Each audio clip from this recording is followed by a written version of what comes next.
तो बेटा class 11th हो या क्लास 12th हो, सबसे बदनाम सब्जेक्ट जो है वो फिजिक्स है। और जो बच्चा नीट की तैयारी करता है उसके दिमाग में ठूस ठूस के भरा आता है कि देखो भाई फिजिक्स में तुम्हारी बैंड बच जाएगी, बायो कर लो, बायो में फोड़ लो, बायो तुम्हारा सब्जेक्ट है भाई, तुम्हें पढ़ना पड़ेगा बायो, तुम्हें अच्छे से तैयार करना पड़ेगा बायो। केमिस्ट्री भी समझ में आ जाएगी, रट वट लोगे, ठीक ठाक हो जाएगी, जिंदगी बन जाएगी। और फिर आएगा फिजिक्स जो ख्यालों में, ख्वाबों में डराएगा तुम। यार ये वही कहानी है ना, फिजिक्स को इतना कर दिया लोगों ने बदनाम कि भाई बच्चे जब मेरे पास आते हैं तो बोलते हैं सर सब समझ में आता है हमको, हर क्वेश्चन समझ में आता है हमको, लेकिन जब हम बैठते हैं क्वेश्चन करने तो नहीं होता। तो सर जी कहां से 180 नंबर आएंगे? 180 में से 180 नंबर आएंगे फिजिक्स में? आएंगे बेटा आएंगे। सबसे पहले दिमाग में यह डालो कि फिजिक्स सबसे इजी है।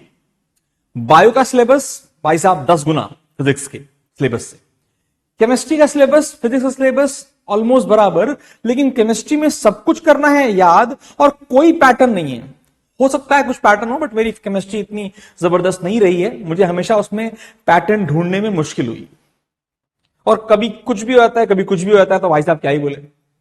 लेकिन इकलौता फिजिक्स ऐसा है जिसमें अगर कॉन्सेप्ट आ गया, कॉन्सेप्ट समझ गए, तो नीट में बहुत आराम से आप फोड़ फाड़ सकते हो। और ये मेरे बच्चे, फिजिक्स आएगी तो तुम्हारी रैंक इंप्रूव होगी, सिलेक्शन तो जरूर होगा, क्योंकि फिजिक्स सबको नहीं आती। जो नीट वाले बंदे हैं, सबसे ज्यादा लोगों को फिजिक्स से डर लगता है। तो क्यों ना आज इस फिजिक्स के डर को निकालें और समझें कि कैसे हमें इस फिजिक्स से लड़ना है। मैं खुद एक फिजिक्स का टीचर हूं और मैं आपसे बोल रहा हूं फिजिक्स से लड़ना है, बिकॉज अगर फिजिक्स को तुम दुश्मन मानोगे तभी फिजिक्स पे विजय पा पाओगे।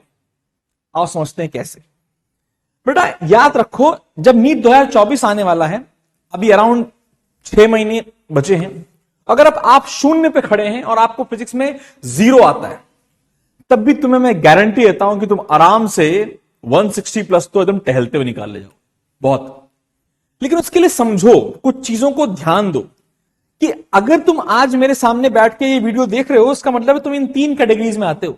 सबसे पहली कैटेगरी कहलाती है कि भाई साहब मैं फोड़ दूंगा, सर को सुन लेता हूं, क्या पता 180 में से 180 आ जाए, बहुत बढ़िया वाले। दूसरा है कि भाई मेरे से तो वैसे ही फिजिक्स नहीं हो रहा है, मेरी तो जिंदगी बर्बाद हो रखी फिजिक्स ने, मेरा खून पी रखा है फिजिक्स ने, रोज मेरा मन करता है कि भाई साहब फिजिक्स के साथ कुछ कर लिया जाए। भावनाओं को कंट्रोल में रखिए भाई साहब। कोई बात नहीं, अगर आज तुझे लगता है कि मेरे से नहीं हो रहा है, कोई बात नहीं, 10 मिनट और रुक जाओ, फिर पूछना eight the end of the lecture की क्या मैं कर सकता हूं अपने आप से। और तीसरा आता है बेटा, इस वीडियो के टाइटल को 180 देखने के बाद आपको यही लगा होगा, अबे फिजिक्स तो भाई साहब सबसे डिफिकल्ट सब्जेक्ट है, और ये भाई साहब क्या बोल रहे हैं, सुन लेते हैं इनको। 180 में से 180 आखिर आएगा कैसे? आओ समझते हैं। अगर तुम इन 3 कैटेगरी में से हो तो अपनी कैटेगरी चूज करके आगे बढ़ जाओ। अगर फोड़ने वाले हो तो मजा आ जाएगा भाई साहब, और अगर कुछ नहीं पढ़ा है तब भी मजा आ जाएगा, मैं गारंटी देता हूं। एक ऐसा मास्टर प्लान समझाऊंगा जहां पर आप फिजिक्स को फोड़ फाड़ के निकल जाओ। आओ देखते हैं क्या। बेटा कुछ बातें समझो, जब तुम किसी जंग में जाते हो, ऐसा तो है नहीं भाई साहब कि मैं फाइटर प्लेन उड़ाने जाऊंगा, अभी मेरा एयरफोर्स में सिलेक्शन हो गया और मैं कल से जाऊंगा फाइटर प्लेन उड़ाऊं, ये तो पॉसिबल नहीं है ना मेरे बच्चे। इकलौते फाइटर प्लेन को उड़ाने की जो बात तो बहुत बड़ी कर दी मैंने, लेकिन अगर फाइटर प्लेन उड़ाना है तो कम से कम नहीं तो 1000 घंटे आपको फ्लाइंग एक्सपीरियंस होना चाहिए। और इसी तरीके से जब तुम एक एग्जाम लिखने जा रहे हो जिसका नाम है नीट, जिसके लिए 15-20 लाख लोग एग्जाम देते हैं, बहुत गिने चुने बच्चों का एग्जाम में सिलेक्शन होता है, जहां कंपटीशन इतना खतरनाक है, तो रातों रात तो ना होने वाला कुछ भाई। तो प्लान तो करना पड़ेगा, जबरदस्त प्लान करना होगा, तभी जाकर के तुम इस नीट रूपी राक्षस को मार पाओगे। तो बेटा सबसे पहले तो अपने राक्षस के बारे में पता तो करो, उसका सिलेबस प्रिंट आउट निकालो। नीट का सिलेबस प्रिंट आउट होना चाहिए, जरूर होना चाहिए। उसके बाद ये एक ना एक मिथ होता है, मैं बता रहा हूं, मैं बहुत बार सुनता हूं बच्चे से, सर वो इंपॉर्टेंट चैप्टर कौन सा है? मैकेनिक्स सर बहुत इंपॉर्टेंट है। अरे मैं कब कह रहा हूं मैकेनिक्स इंपॉर्टेंट नहीं है, बहुत जबरदस्त इंपॉर्टेंट है। लेकिन अगर तुम नीट के बच्चे हो तो तुम्हें भाई साहब सिलेबस पूरा करना है, और सिलेबस को ऊपर से करना। ऐसा नहीं भाई साहब कि रोटेशन मैकेनिक्स करने गए और भाई साहब 3 महीने लगा दिया रोटेशन, रोटेशन में आप लगा सकते हो महीने, 2 महीने, 1.5 महीने, लेकिन तुम फिजिक्स को उस तरीके से पढ़ोगे कि कोई हलवा क्वेश्चन आए जो कि आपका पढ़ा होना चाहिए, तभी आप कर पाओगे। तो आपको आपके सिलेबस की पूरी पूरी कहते हैं ना, डिटेल तो नहीं लेकिन पूरा सिलेबस पढ़ा होना चाहिए। ये इंपॉर्टेंट पार्ट है। ये चीज मैं जेई वालों को नहीं बोलता, लेकिन ये चीज मैं नीट वालों को बोलता हूं, तेरा सिलेबस का हर पॉइंट तुझे आना चाहिए। फॉर एग्जाम्पल डॉपलर्स इफेक्ट है, एक क्वेश्चन आना ही आना है। और कई बार आए सर डॉपलर्स इफेक्ट तो बहुत होते गंदा चैप्टर है, इसमें इंटरफेरेंस पढ़ो, साउंड का इंटरफेरेंस पढ़ो, लाइट का इंटरफेरेंस पढ़ो, हम कहां पढ़ने वाले, कौन सी स्पीड ऑफ ऑब्जर्वर वगैरह की कहानी सुनेंगे। तो छोड़ो सल, आता ही नहीं होगा। अरे एक क्वेश्चन आता है, केवल एक सिंगल फॉर्मूले से आता है, तो क्यों ना उस टॉपिक को भी पढ़ लो।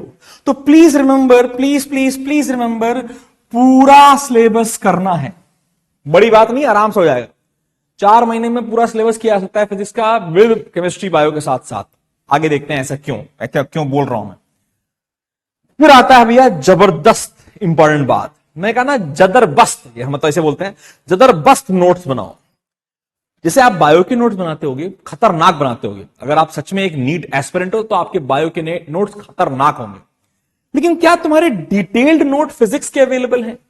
अब बेटा देख, ये डिटेल नोट्स ना तुम्हें ही बनाने पड़ेंगे।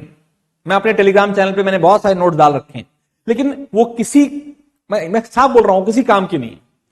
वो तुम्हें हेल्प कर सकते हैं समझने के लिए कि नोट्स बनाना कैसे, लेकिन इवेंचुअली नोट्स बनाने तो तुम्हें ही पड़ेंगे। क्योंकि जब तक तुम नोट्स नहीं बनाओगे, तुम जान नहीं जाओगे तुम्हें रिवाइज कैसे करना है, कब करना है। और जब तक तुम रिवीजन थरोली नहीं करोगे, तब तक नीट का सपना पूरा नहीं होगा। ये याद रखो। ये भी याद रखो कि अगर तुमने डिटेल्ड नोट्स बनाए, डिटेल्ड नोट्स के लिए मेरा एक अलग वीडियो अवेलेबल है, जहां नोट्स कैसे बनाएं आप देख सकते हैं। लेकिन डिटेल्ड नोट्स बनाइए। अगर आपके पास डिटेल्ड नोट्स हैं और अगर आपने डिटेल्ड नोट्स जनवरी तक बना लिए, तो मैं आपको बता रहा हूं 70% आपका सिलेक्शन हो चुका है। रैंक इंप्रूव करनी बची है बस। ध्यान रखना, नोट्स फोड़ फाड़ के बनाओ, शिद्दत से बनाओ। अब बेटा क्या होता है, मैं हमेशा एक बात बताऊं तेरे को, जब तक तुम्हें तुम्हारे दुश्मन के बारे में हर चीज पता नहीं होगी, तब तक तुम दुश्मन से लड़ नहीं पाओगे। और मैं कह रहा हूं, जो भी एग्जाम के लिए तुम प्रिपेयर करते हो, वो एग्जाम तुम्हारा दुश्मन है। और उस एग्जाम का, उस कंपटीशन की दुश्मनी को निभाने के लिए तुम्हें दुश्मन के बारे में हर चीज पता होनी चाहिए। हर चीज का मतलब है कम से कम ये तो जानो कि भाई साहब उस दुश्मन की कमजोरी क्या है। जब तक तुम्हें उस दुश्मन की कमजोरी नहीं पता होगी, उसे हरा पाना बहुत मुश्किल होगा। इसलिए एनालिसिस करना बहुत जरूरी, इसलिए प्लानिंग करना बहुत जरूरी है। मैं बात कर रहा हूं फिजिक्स की। जब तक तुम नीट के पेपर में, फिजिक्स के पेपर को डिटेल्ड एनालिसिस नहीं करोगे, भाई तैयारी करना बाद में, पहले पेन पेपर लेकर बैठो। जो अगली 2-3 स्लाइड्स मैंने खुद मेहनत करके तुम्हारे लिए एनालिसिस करी है, उसको ध्यान दो और उसको डिटेल्ड तरीके से अपने भेजे में उतार लो, तभी दुश्मनी निभाने में मजा आएगा। दुश्मनी मतलब नीट का एग्जाम देने में। याद रखिए, दुश्मन की कमियां मतलब तुम्हारे नीट के सिलेबस की कमियां तुम्हें ढूंढनी है, जहां तुम उसे एक्सप्लॉइट करके उसे हरा पाओ।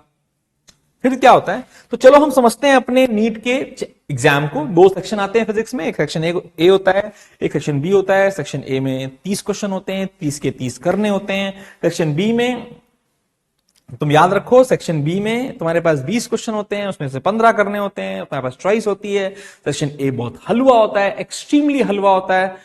सेक्शन ए इतना हलवा होता है कि कई बार जेब में हाथ रख करके बिना पेन लगाए भी 8 से 10 क्वेश्चन निकल जाते हैं फिजिक्स के, अगर तैयारी है जबरदस्त। और सेक्शन बी के लिए थोड़ा दिमाग लगाना पड़ता है, थोड़ी मैथमेटिक्स करनी पड़ती है। कैसे करनी पड़ती है उसके बारे में बात करेंगे। So before I go to the next slide, let's say ये आपको समझना है कि पार्ट ए और पार्ट बी में कहानी क्या है। पार्ट ए के 78% क्वेश्चन 2023 के एग्जाम में सिंपली न्यूमेरिकल थे, सिंपल न्यूमेरिकल थे। लेकिन क्या था ना, न्यूमेरिकल थे सर, और हम तो हैं सर जी बायो स्टूडेंट, हमें तो न्यूमेरिकल में हमारी तो हवा निकल जाती है। भैया जब तुमने बायो ली थी तो तुम्हें मैथ से या तो डर लगा होगा, या तो एक कारण ये होता है, या तो तुम्हारी शिद्दत होगी कि मुझे डॉक्टर बनना है। और अगर तुम में वो शिद्दत थी कि तुम्हें डॉक्टर बनना है, तो तुम जानते थे कि फिजिक्स के पीछे तो भाई साहब मैथ्स ही है, और मैथ्स तो पढ़नी पड़ेगी। और मैथ्स में ये नहीं कह रहा हूं कि तुम्हें इंटीग्रेशन ऑफ साइन स्क्वायर की ब्रैकेट में tan x करना है या इंटीग्रेशन ऑफ tan x करना है, नहीं कह रहा हूं मैं करने का, लेकिन बेसिक मैथ्स और वेक्टर तो एकदम जबरदस्त तरीके से आना चाहिए। इसके लिए मैंने एक काम भी किया हुआ है। हमारा जो चैनल है, पुराना चैनल, जिसमें मैंने एक प्लेलिस्ट बनाई थी, जिसको मैंने यहां पे इंपोर्ट भी करा दी है, जो कि बेसिक मैथमेटिक्स 6 लेक्चर में खत्म, उसको जरूर देखो। बेसिक मैथमेटिक्स 6 लेक्चर देखोगे तो इतना भयंकर कॉन्फिडेंस आएगा कि फिजिक्स में जो डर है वो निकल जाएगा। शुरुआती डर, डराएंगे हम आपको, अच्छे डराएंगे वैसे। तो पार्ट बी में क्या होता है बेटा, देखो पार्ट बी में होता है कि एडिशनल एक्सरसाइज करना जरूरी है एनसीईआरटी की, क्योंकि उसमें से अच्छे क्वेश्चन आते हैं। पार्ट बी थोड़ा एप्लीकेशन बेस्ड होता है, लेकिन मैं आपको बार बार कह रहा हूं, हलवा है, एक्सट्रीमली हलवा है। Let me prove this. तो बिफोर ये सारी कहानी सुनने के बाद जब तुम सच में पढ़ने बैठना, दिमाग लगाना, घंटे लगाना, तो सबसे पहले मेरे बच्चे बेसिक मैथ्स और वेक्टर को समझना, फोड़ना, तभी तुम फिजिक्स की लैंग्वेज समझ पाओगे, तभी तुम आगे बढ़ पाओगे। ये आगे बढ़ने के लिए प्राइमरी रिक्वायरमेंट्स हैं। आइए जरा और डिटेल समझते हैं अपने दुश्मन के बारे में। तो दुश्मन ने कहा कि भाई देखो, मेरा सिलेबस 11th का इतना है, 12th का इतना है, हमने बहुत सारा सिलेबस देखा हुआ है। मैं यहां पर बच्चों को कमेंट करना चाहता हूं कि याद रखिएगा कुछ बातों को, कुछ चैप्टरों को, जिनको आपको भर भर के मेहनत करनी है। ये 4 चैप्टर आपके वेरी इंपॉर्टेंट चैप्टर है। अब मैं ऐसे, मुझे बोलना अच्छा नहीं लगता कि ये वेरी इंपॉर्टेंट है, ये वेरी वेरी वेरी इंपॉर्टेंट है। भाई सब कुछ इंपॉर्टेंट है, पढ़ना सब कुछ है, लेकिन इसमें समय लगाओ। इसका कारण क्यों मैं बता रहा हूं, इसका कारण यह है कि जब तुम अभी आगे स्टैटिस्टिक्स और देखोगे, जहां मैंने दुश्मन के बारे में पूरी जानकारी निकाली है, तो आपको समझ में आएगा कि यार ये तो बड़ा जबरदस्त था। जब तक मुझे मैकेनिक्स नहीं आएगी, मैं तो सपना भी नहीं दे सकता नीट का। बताऊंगा ऐसे क्यों। लेकिन मेरे बच्चे, इसको करने से भी पहले बेसिक मैथ्स, मैंने यहां लिखा नहीं है, जबरदस्त तरीके से कर लो। मैं रिक्वेस्ट करूंगा, मेरे लेक्चर से देखोगे तो फायदा जरूर होगा। डिटेल्ड वीडियोस हैं वो। आइए आगे देखते हैं। 11th का ये और 12th का भाई साहब जो अंडरडॉग है, लेकिन आजकल भाई साहब लोगों की आंखें बाहर निकाल चुकी है, जिसके मॉडर्न फिजिक्स और इलेक्ट्रॉनिक डिवाइसेस कहते हैं। भाई ये अलग ही चल रहा है इनका। जेई में ये 5 क्वेश्चन आते हैं 30 में से आजकल। तुम्हारे यहां भी 5 क्वेश्चन कहीं नहीं गए इसके। 50 में से 5, 10% इज मॉडर्न फिजिक्स। तो तुम्हें समझना है कि मॉडर्न फिजिक्स, जिसमें सबसे कम समय लगना है, जिसके नोट्स इतने खतरनाक बनाने हैं आपको कि भाई साहब नोट्स देखते ही पूरा का पूरा चैप्टर रिवाइज हो जाए, तो क्यों ना उस पर मेहनत करो। सर ये तो वो हो गया ना कि भाई इनकी आर्मी में कौन कौन लोग हैं, नीट की आर्मी में, फिजिक्स की आर्मी में, ये लोग हैं भाई साहब, इनको मिल लीजिए, मुलाकात कर लीजिए इनसे। जरा इनकी आर्मी में थोड़ा और बातें करते हैं। अब हम आते हैं बड़ी बड़ी ब्रॉड एनालिसिस पर। ध्यान देना, 11th और 12th का जो चैप्टर वाइज अगर हम वेटेज का समझे तो 50-50% है बेटा, कोई 60-40 नहीं होता। 50% 11th और 50% 12th, तो 11th तो करना पड़ेगा ही पड़ेगा, सीधी सी बात है। अब क्या हो गया, 11th में तुम जरा ध्यान देना भाई साहब, 40% of the total course belongs to mechanics. And when I say mechanics, it is still rotation including gravitation. 40% अगर फिजिक्स की 4 किताबें हैं तो केवल पहली किताब से तुम्हारा 40% का पेपर आता है। 40% का। सर वो पढ़ने में तो बैंड बज जाती है फिजिक्स में, एनसीईआरटी पढ़ने जाओ तो तबियत खराब हो जाती है। तो किसने कहा एनसीईआरटी पढ़नी है? एनसीईआरटी के क्वेश्चन लगाने भाई, एनसीईआरटी पढ़ना आसान नहीं होता। एनसीईआरटी पढ़ने के लिए किताब पढ़नी पड़ती है या राहुल सर की वीडियो देखनी पड़ती है। तो मैंने इसकी एक बड़ी जबरदस्त प्लेलिस्ट बना रहा हूं, जहां पर आप इनके शॉर्ट वीडियोस देखिए, ट्रिक्स देखिए और तैयारी कीजिए, थोड़ा समय लगाइए इसके ऊपर। फिर आता है क्लास 12th। क्लास 12th में देखो भैया, हमारे यहां 3 ही लोग हैं। एक तो इलेक्ट्रोमैग्नेटिज्म है, और भूल न जाना हम भी 25% हैं। और सर यानी कि 40 + 25 65% तो 2 किताब से आता है, 2 किताब से आता है। क्योंकि भाई इलेक्ट्रोमैग्नेटिज्म पहली किताब है क्लास 12th की, 25% ये, 40% ये, तो 65% तो कहीं गया ही नहीं केवल 2 किताबें पढ़ करके, बल्कि 4 किताबें बाद में पढ़ेंगे भाई। एनी हाउ, थोड़ा और आगे बढ़ते हैं। मैं आपसे बोलूंगा इनको जरूर पढ़ो, लेकिन कभी भी भाई हमारे प्यारे प्यारे थर्मोडायनेमिक्स हीट को मत छोड़ो, क्योंकि बहुत ही हलवा है, नॉर्मली फॉर्मूला बेस्ड है। इनको पढ़ो और यहां पर आपको 14% और अरे भाई 65 और 14 यार, ये तो आपने 80 बंद करा दिया। हाँ सर 80 बंद करा दिया। ये मेन टारगेट बंदे हैं। और मॉडर्न फिजिक्स को कोई नहीं भूलेगा, क्योंकि मॉडर्न फिजिक्स चिल्ला चिल्ला के बोलता है मैं भैया 10% और लेके बैठा हूं, 90% पूरा हो गया। लेकिन करना पूरा कोर्स है, पूरा 100% कोर्स करना ही करना है। तो जो बच गया छोड़ना मत। ऑक्सीलेशन वेव से क्या दुश्मनी है भाई, पढ़ना है।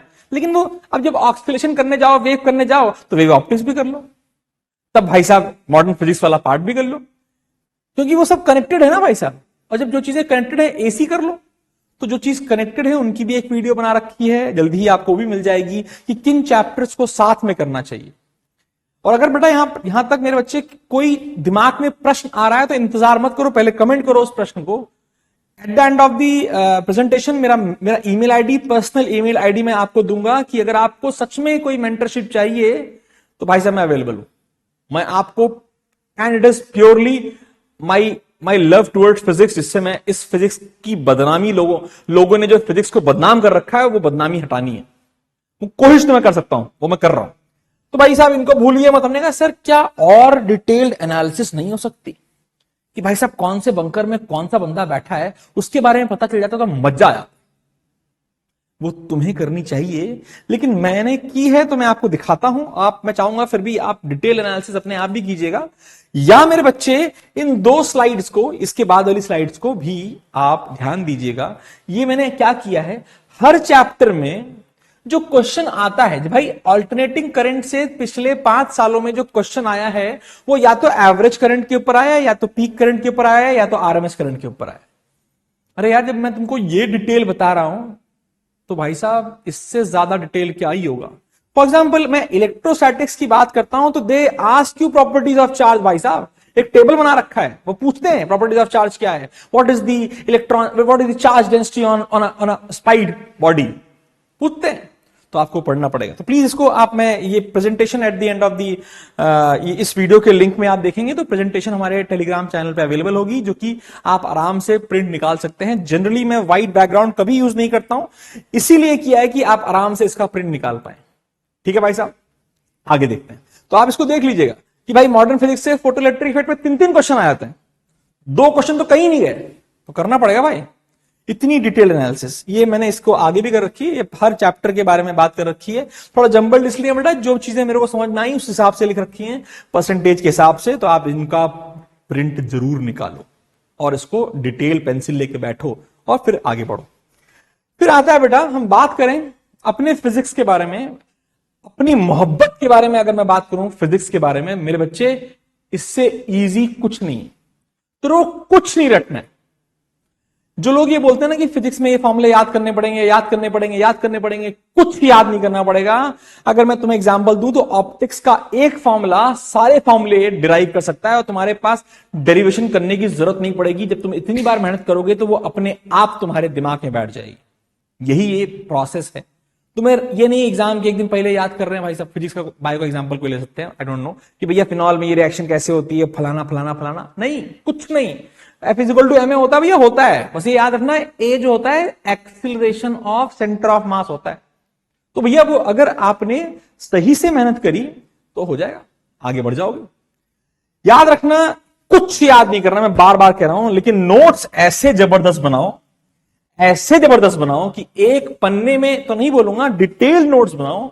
और एक समय आएगा जब तुम डिटेल नोट्स को भी जब रिवाइज करने जाओगे, हो सकता है पहली बार रिवीजन करते समय आपको 2 घंटे लग जाएं इलेक्ट्रोस्टैटिक्स में, दूसरी बार रिवाइज करते समय 2 घंटे नहीं लगेंगे, 1 घंटा लगेगा, तीसरी बार रिवाइज करते समय हो सकता है आधा घंटा लगे, और भाई साहब जब चौथी बार रिवाइज करेगा बेटे 15 मिनट में रिवीजन हो जाएगा। तुम्हारे नोट्स में तुम्हें पता होगा क्या देखना है क्या नहीं देखना। ये स्टार स्टार है, इसमें मेरी आंखें बाहर होती हैं, मैं इसको फिर से देख लेता हूं, ये मेरे लिए डिफिकल्ट होता है, मुझे बार बार करना चाहिए। बार बार जब मैं उसको रिवाइज करूंगा तो मैं उस पर क्वेश्चन करूंगा, करना पड़ेगा, क्योंकि जो तुमने सपना देखा है उस सपने के पीछे 20 लाख लोग भाग रहे हैं। बहुत कम सीट्स हैं, जो सपना देख करके उस सपने की तरफ दौड़ता रहेगा वही आगे बढ़ सकता है, सीधी सी बात है। और सपना नहीं बोलना चाहिए यार, मैं सपना वर्ड कभी कभी, ये तुम्हारी हकीकत होने वाली है, तो ये तुम्हारा लक्ष्य है कि भाई मेरे को इस साल एम्स दिल्ली जाना है, मुझे इस साल किसी भी जबरदस्त गवर्नमेंट कॉलेज में एक जबरदस्त सीट लेनी है तो मेहनत तो भाई करनी पड़ेगी ना। मजाक तो चल नहीं रहा है, डॉक्टरों की वैसे ही संख्या बहुत कम है हमारे देश में, तो मेहनत करनी पड़ेगी। लास्ट में मैं यहां पर एक बार फिर से एक बात कहना चाहूंगा कि फॉर्मूला शीट बनाओ, और मेरे बच्चे ऐसी बनाओ कि बार बार बनाओ, हर बार बनाओ।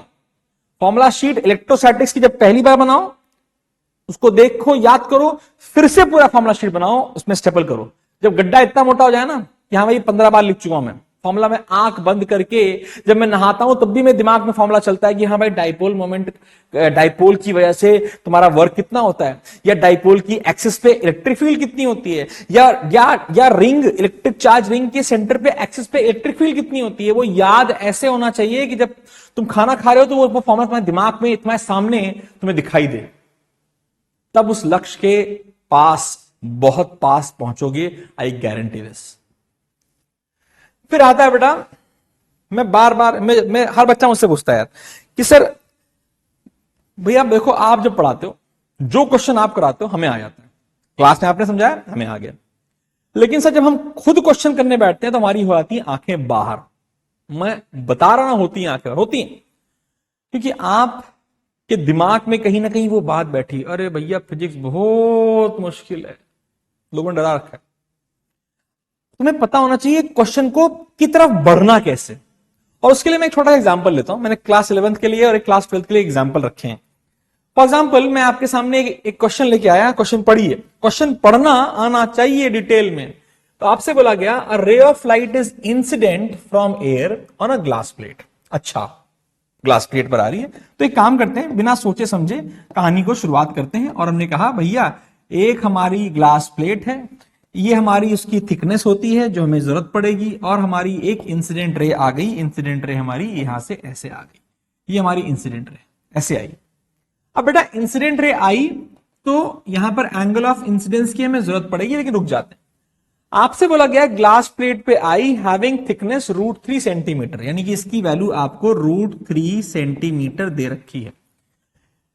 इसका रिफ्रैक्टिव इंडेक्स √2 दे रखा है। ओके ठीक है, अब यहां तक समझ में आ गया, यानी इस वाली लाइन को फिर से पढ़ने की कोई जरूरत नहीं। तुमने जो लाइन में लिखा था उसका एक रिप्रेजेंटेशन अपने सामने बना लिया है। अब बार बार फिर से क्वेश्चन पढ़ के ऐसा कुछ नया नहीं मिल जाएगा। हाँ, इसके बाद का क्वेश्चन पढ़ते हैं। The angle of incidence of the ray is equal to critical angle for glass air interface। ओहो, क्रिटिकल एंगल आ गया, क्रिटिकल एंगल आ गया, तो पहला काम है, क्या हमें क्रिटिकल एंगल का फॉर्मूला याद है? हाँ सर याद है, साइन IC बराबर 1/μ इज इक्वल टू 1/√2 IC की वैल्यू 45 डिग्री। ओहो, यानी एंगल ऑफ इंसिडेंस जो इतना बकवास लिख रखी है इसने, हमें डरने जरूरत ही नहीं है। ये खुद ही चिल्ला चिल्ला के बोल रहा है कि ये एंगल 45 डिग्री है। मेरे बच्चे, इतना समझ में आया? क्वेश्चन को इतना पढ़ लिया तो तुमने एक भूमिका बना ली है। जो अंग्रेजी में क्वेश्चन लिखा था उसको एक पिक्टोरियल रिप्रेजेंटेशन कर लिया है। थोड़ा और आगे बढ़ो। अब बेटा तुम्हें लेटरल डिस्प्लेसमेंट निकालना है। तो मेरे बच्चे, अगर आपको लेटरल डिस्प्लेसमेंट का फॉर्मूला यहां पर याद था तो प्लीज कमेंट करके बताओ सर मुझे फॉर्मूला आता था। और फॉर्मूला था lateral displacement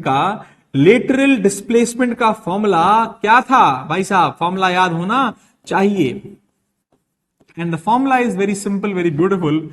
thickness into sine I minus R upon cos R। अरे यार, कम से कम 20 बार ये फॉर्मूला आपने किया होगा, 20 बार इस पर क्वेश्चन आपने किए होंगे, तभी मजा आएगा भाई साहब। ये फॉर्मूला आपके पास आ गया। अगर फॉर्मूला आ गया तो हमें T पता है, हमें एंगल ऑफ इंसिडेंस पता है। सॉल्व करने के लिए मुझे एंगल ऑफ रिफ्रैक्शन चाहिए, तो लगाओ ना, जाती ऐसे रे, ये एंगल ऑफ रिफ्रैक्शन है और आपको स्नेल्स लॉ लगाना पड़ेगा।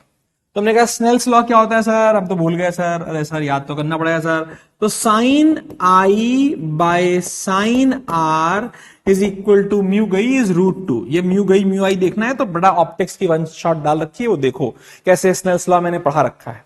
अब ये आया sine 45 by sine R is equal to √2, यानी मेरे बच्चे साइन R की वैल्यू आ रही है 1/2, यानी R की वैल्यू आ रही है 30 डिग्री। ओके, 30 डिग्री, बड़ा इसीलिए 15 डिग्री दे रखा है, 30 डिग्री आ रही है।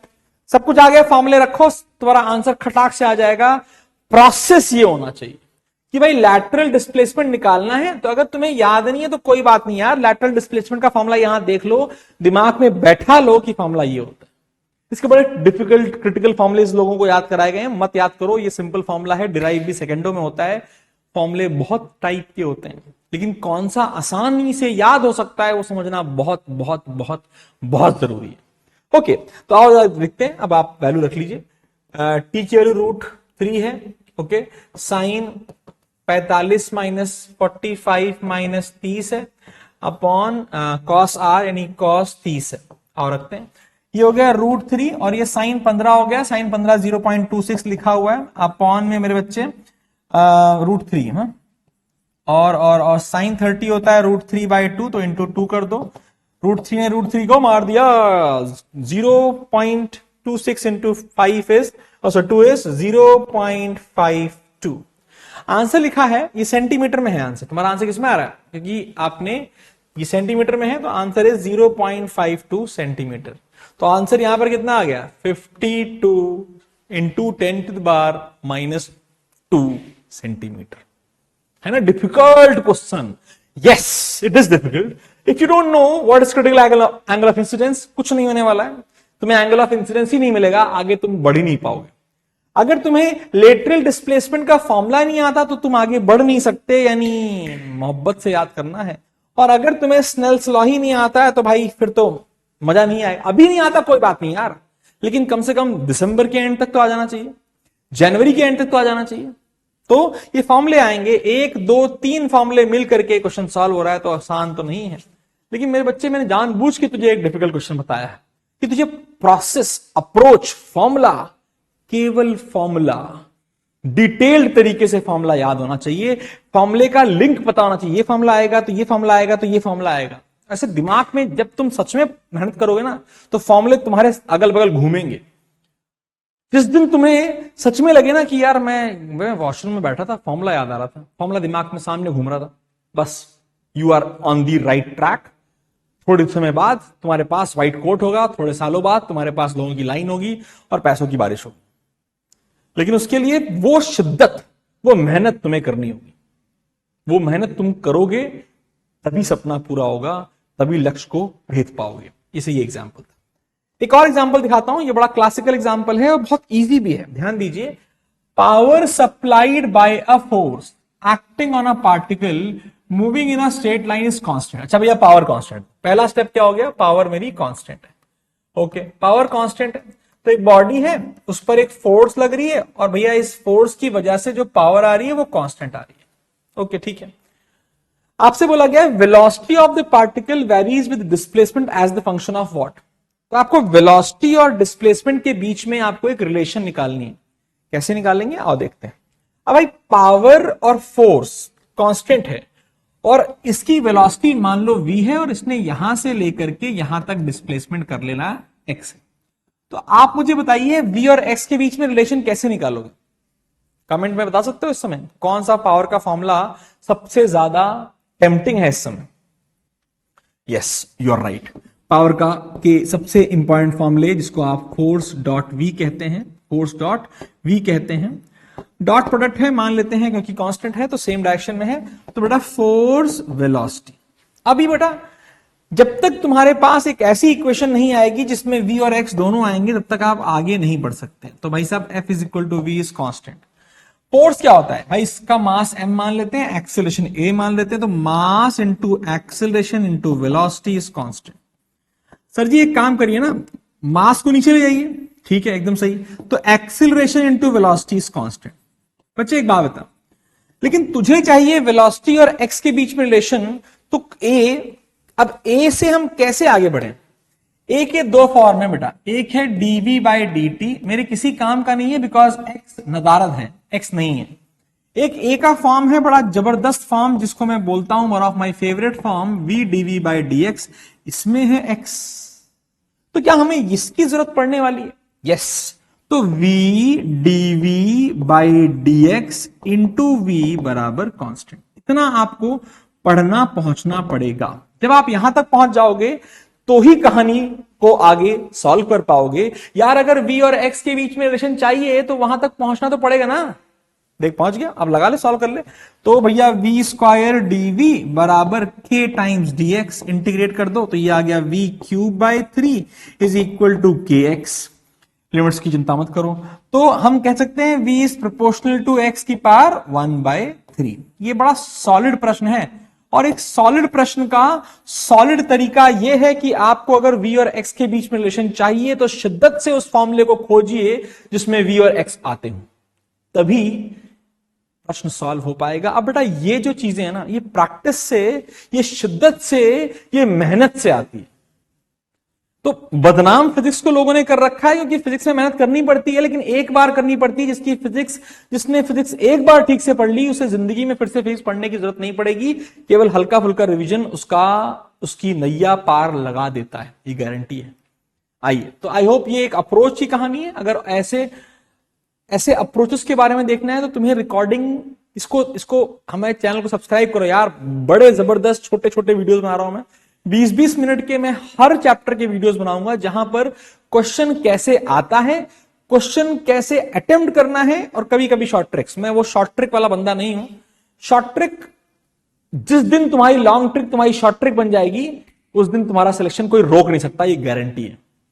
आगे बढ़ते बेटा। अब ये ना, कई बार बच्चे मिस्टेक करते हैं, खतरनाक वाली मिस्टेक करते हैं।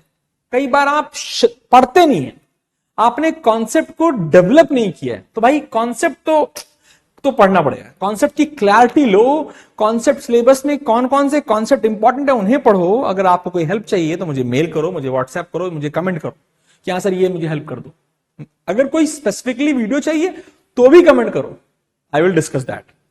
मोर ओवर, आपको इस किताब का पूरा सम्मान करना है। ये किताब इज दी किताब जो आपकी हर नैया पार लगाएगी। पर थ्योरी पढ़ने में चले जाना। एनसीईआरटी की थ्योरी फिजिक्स में पढ़ने जाओगे, हवा निकल जाएगी, शुरुआत में डर जाओगे। एनसीईआरटी एक रैंक बूस्टिंग किताब है, उसको पढ़ने के लिए समय तब लगाना जब तुम्हारी बाकी चीजें कंप्लीट हो जाए। जब तक तुम्हें बाकी अपने कोचिंग के नोट्स, अपने कोचिंग के असाइनमेंट्स जब तक सही से नहीं हो रहे हैं, एनसीईआरटी नहीं होगी। एक बार वो होने लगे, जब तुम्हें ठीक ठाक मोहब्बत हो जाए फिजिक्स से, तब एनसीईआरटी की तरफ बढ़ो। लेकिन बढ़ो जरूर, बिना इसके काम चलेगा नहीं। बेटा फॉर्मूले याद करिए, फॉर्मूले का ट्रेल याद करिए। फॉर्मूले कैसे याद करने हैं उसके लिए आपको खुद दिमाग लगाना पड़ेगा। अगर कोई हेल्प चाहिए मुझे बोल सकते हो। Failure to draw diagrams.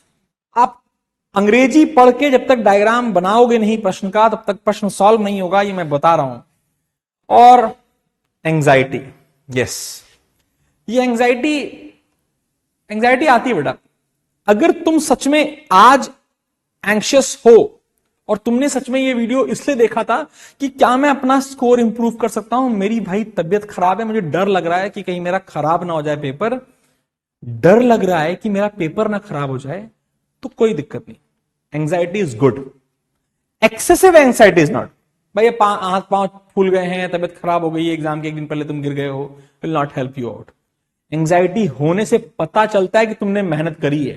डर है जरूरी भाई, क्योंकि दुश्मनी निभाने जा रहे हो, और जब दुश्मन हो खतरनाक तो डरना लाजमी है। लेकिन डरने वक्त एक सेंस ऑफ रिस्पॉन्सिबिलिटी, एक सेंस ऑफ अचीवमेंट लानी है। हाँ, आज आप 2 अक्टूबर है और आप अभी ख्वाब देख रहे हो कि आज तो एग्जाम, अभी तो बहुत टाइम है, अभी तो 6 महीने बचे हैं फिजिक्स के लिए, फाड़ देंगे यार, बस ठीक है, कल पढ़ लेंगे फिजिक्स को, परसों पढ़ लेंगे फिजिक्स को, 1 महीने बाद पढ़ लेंगे फिजिक्स को। तो आप फिजिक्स को डिले कर रहे हो। फिजिक्स को डिले करके कुछ होगा नहीं। सिंपल भाषा में बोलूं तो सिलेक्शन नहीं होगा, इतना ही होगा। तो फिजिक्स को करना है, चाहे डर लग रहा है कोई बात नहीं, करना है भाई। जिससे डरो उसको ज्यादा पढ़ो। अरे जो आता है वो तो आता ही है ना यार, जो नहीं आता उसके लिए मेहनत करनी है भाई, जल्दी से करनी है। इस बिना फिजिक्स के नीट होता नहीं है, ये जान लीजिए अच्छे से। फिर आता है, कई बार आप खुद डर डर में जीते हो और कई बार आप बात नहीं कर पाते हो। You don't seek for help कि मुझे ये टॉपिक समझ नहीं आ रहा, मैं कैसे इसकी तरफ अप्रोच करूं। तो हेल्प लो यार, अपने टीचर से लो, अपने दोस्त से लो। कोई नहीं मिल पा रही, मुझे कमेंट करो यार, मैं कहीं ना कहीं से कोशिश करूंगा कि I will try my level best to help you out. लेकिन हेल्प जब भाई साहब राम जी को भी रावण से लड़ने के लिए हेल्प लेनी पड़ी थी हनुमान जी की। हनुमान जी के अलावा पूरे वानर सेना की हेल्प लेनी पड़ी थी। ऐसा नहीं था कि उड़ते हुए चले गए श्रीलंका और मार के आ गए रावण जी को। रावण जी हो गया, लेकिन ठीक है, रावण को। भैया यू हैव टू अंडरस्टैंड कि दोस्त, मास्टर टीचर, मेंटर जरूरी है। हेल्प लेनी है तो लो, इंतजार मत करो। वो क्या सोचेगा, अक्टूबर हो गया, हमको कुछ आता नहीं। अबे सोचे तो उसको तो शादी करनी है उससे, उससे काम निकालना है अपना, उससे पढ़ना है, उससे सीखना है। अगर कोई तुम्हारा दोस्त, कोई खतरनाक दोस्त है रोटेशन में, उसको बैठाओ, उसको कोल्ड ड्रिंक पिलाओ, उसको खाना खिलाओ, जो मर्जी वो करो, लेकिन उससे ज्ञान लो, जैसे मर्जी लो भाई साहब। हाँ, मैं इसके बारे में अभी बात बाद में और डिटेल में करूंगा। प्रीवियस ईयर क्वेश्चंस के समय अभी आएंगे, दिसंबर के बाद हमें इसमें ज्यादा घुसना है, लेकिन वो बहुत इंपॉर्टेंट है। अब ऐसा नहीं 35 साल के प्रीवियस ईयर क्वेश्चन कर रहे हैं, पागल हो रखे हो क्या? 6 साल या 5 साल, 5 ईयर्स इज गुड। 5 ईयर्स के करो, 2-3 बार करो। 10 ईयर ज्यादा ज्यादा कहते ना, तबियत खराब हो रही 10 साल कर लो, 38 साल 20 साल का बकवास है। मॉक टेस्ट देना, there will be a mock test series on my app. Shivalik classes की ऐप पे मैं एक डिटेल्ड मॉक टेस्ट सीरीज रखूंगा, जल्दी आने वाली है, तो उनको जरूर करो। महीने में एक टेस्ट रखूंगा अभी शुरुआत में। मॉक टेस्ट की औकात यह है कि वो तुम्हें तुम्हारी औकात बताता है, ये याद रखो। और लास्ट में कोई ऐसा मेरे पास च्यवनप्राश नहीं है कि मैं तुम्हारी जेब से निकालूंगा, तुम्हारे मुंह में डालूंगा, भाई साहब 180 नंबर आ जाएंगे फिजिक्स में। ना मेरे पास वो च्यवनप्राश है, ना किसी के पास वो च्यवनप्राश है कि तुम्हें 180 तुम्हारे सर के ऊपर एक मैजिक वॉन्ड घुमाएंगे भाई साहब, और तुम्हारे 150 नंबर का, तुम्हें 150 नंबर के ऊपर तुम्हारे आ जाएंगे। ऐसा कुछ नहीं हो सकता, याद रखिए। जब तक अगर सक्सेस चाहिए, शॉर्टकट है ही नहीं, कोई शॉर्टकट नहीं होता। सक्सेस का रास्ता लॉन्ग कट से ही जाता है, ये याद रखो। जब तक याद नहीं रखोगे तब तक मजा नहीं आएगा। आई होप ये समझ में आ चुका है। Let us now, if you ask me, कई बार मुझसे लोग बच्चे ना, कई बार मुझसे लोग पूछते हैं, सर जी कैसे आप देख के बता देते हो कि इस बंदे का सिलेक्शन हो सकता है? मैं तुम्हें अपना एक टेस्ट तुम्हें बताता हूं। चाहे तुम जेई की तैयारी कर रहे हो, चाहे तुम नीट की तैयारी कर रहे हो, कैसे जानोगे कि तुम सिलेक्शन के करीब जा रहे हो? जिस दिन तुम्हारे डिटेल्ड नोट्स तुम्हारे लिए बहुत शॉर्ट हो जाएं, जहां 50 पन्ने का रिवीजन आप 20 मिनट में, 15 मिनट में कर पाओ, जान लो तैयारी है जबरदस्त, और फिजिक्स जैसे दुश्मन को हम आराम से उड़ा देंगे, हरा देंगे। मेरे बच्चे, मैं तुम्हारे साथ लगा रहूंगा। आई विल रिक्वेस्ट यू कि अगर कोई प्रॉब्लम है और जिस प्रॉब्लम का आपको हल नहीं मिल रहा है, अगर आपको कोई फीडबैक देना है, अगर आपको कोई वीडियो की रिक्वेस्ट करनी है, कई बार मेरे लिए वो गैप बन जाता है कि मैं आखिर वीडियो बनाऊं किस पे, तो प्लीज मुझे मेल करें। इस वीडियो के एंड में कमेंट करें, प्लीज इसे शेयर करें, क्योंकि भाई पढ़ेगा इंडिया तभी तो बढ़ेगा इंडिया। और साथ में इस वीडियो को कहीं ना कहीं सेव कर लेना। जब डर लगे फिजिक्स से तो थोड़ा बहुत देख लेना यार। याद रखना, फिजिक्स से हल्का सब्जेक्ट नहीं बना 11th-12th में। ये जो डरावना चेहरा फिजिक्स लेके घूमता है, उसकी कहानी बहुत सिंपल है कि उस चेहरे के पीछे की मैथ्स को जानो, बेसिक मैथ्स में फोड़ू बनो, वेक्टर में फोड़ू बनो। My all best wishes to you, all the best. पढ़ते रहो, फोड़ते रहो। कोई भी दिक्कत हो मुझे मेल कर सकते हो। I will try my best to answer you. Thank you so much. Bye bye.